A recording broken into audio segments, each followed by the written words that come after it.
నమస్తే. ప్రస్తుతం బీఆర్ఎస్ భవన్‌లో ఉన్నాం. 22A మీద అలాగే ల్యాండ్ సర్వేయర్‌లకు సంబంధించి ఇబ్బందులు పడతా ఉన్నారు. రాష్ట్ర వ్యాప్తంగా కూడా చాలా చర్చ జరుగుతుంది దీనిపైన.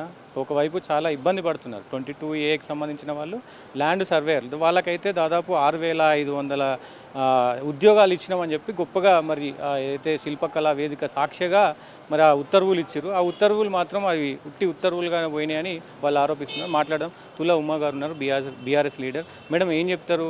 22A దాంట్లో ల్యాండ్ సర్వేయర్లు పెద్ద ప్రధాన సమస్యగా మారింది ఇప్పుడు రాష్ట్రంలో. 22A అనేది ఏదైతే పెట్టిరో ఆ పరిధిలో ఉన్నటువంటి ఇల్లులు కావచ్చు, ఖాళీ ప్లేస్ కావచ్చు, అవన్నీ కూడా పట్టా భూములు. అవన్నీ పట్టా భూములు. ఆల్రెడీ వాళ్ళు లోన్లు తీసుకున్నారు, ఇల్లులు కట్టుకున్నారు.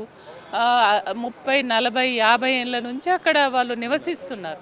అట్లాంటి వాళ్ళను పట్టుకొని ఇప్పుడు 22A కిందికి వస్తుంది, ఇది మీ పట్టా కాదు, ఇది గవర్నమెంట్ భూమి అనేటువంటి అసైన్మెంట్ ల్యాండ్ అనేటువంటి పద్ధతిలో గవర్నమెంట్ కొత్త జీవో తీసుకొచ్చి అక్కడ ఉన్నటువంటి బెనిఫిషియర్స్ని అందరినీ కూడా ఇబ్బంది పెడుతున్నటువంటి పరిస్థితి మనం చూస్తూ ఉన్నాం. అంటే ప్రభుత్వానికి ప్రజల అవసరాలు, వాళ్ళు పైసా కూడబెట్టుకొని కొనుక్కొని కట్టుకున్నటువంటి వాళ్ళు అట్లాంటి వాళ్ళని ఇబ్బంది పెడుతున్నారు. అంటే వాళ్ళ ఉద్దేశం ఏంటంటే ఎక్కడ జాగ ఖాళీ ఉంటే అక్కడ ఆ జాగను కబ్జా చేయాలి, అదన్నీ మేము వాళ్ళ పార్టీకి శ్రేణులకు సంబంధించి అప్పచెప్పాలి. మీరు మొన్ననే చూస్తున్నారు, రేవంత్ రెడ్డి వాళ్ళ తమ్ముడికి ఏది అసైన్మెంట్ ల్యాండ్ అంతా కూడా ఆయన పేరు మీద ఇచ్చినటువంటి పరిస్థితి. అంత దుర్మార్గానికి ఒడిగడుతున్నాడు రేవంత్ రెడ్డి. కాబట్టి ఇదంతా ఒక డ్రామా. అంటే ఎక్కడ ఖాళీ భూములు ఉంటే అక్కడ కబ్జా చేయాలనేటువంటి దాంట్లో ఉన్నారు. దీన్ని ఖచ్చితంగా బీఆర్ఎస్ పార్టీ వ్యతిరేకిస్తుంది.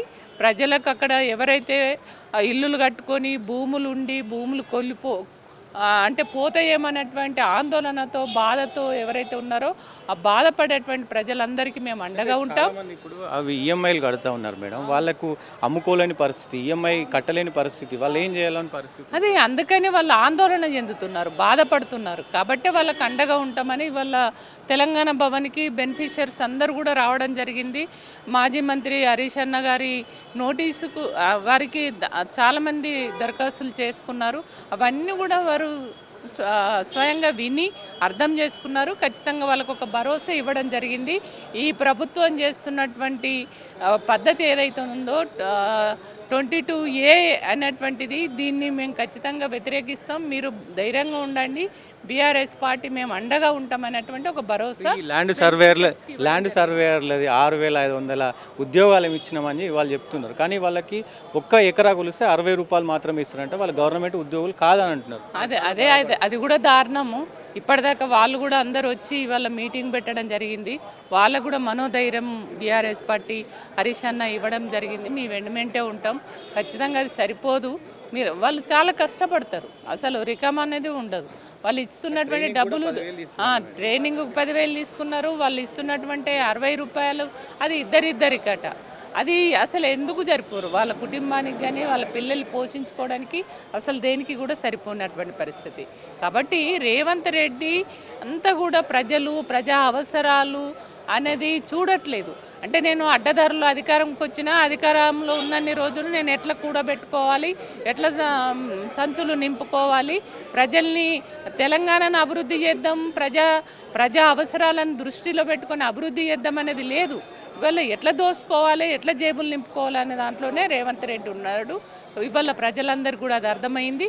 కాబట్టి బీఆర్ఎస్ పార్టీ అనేది తెలంగాణ కోసమే, తెలంగాణ ప్రజల మనోభావాలను గుర్తించి పుట్టిన పార్టీ.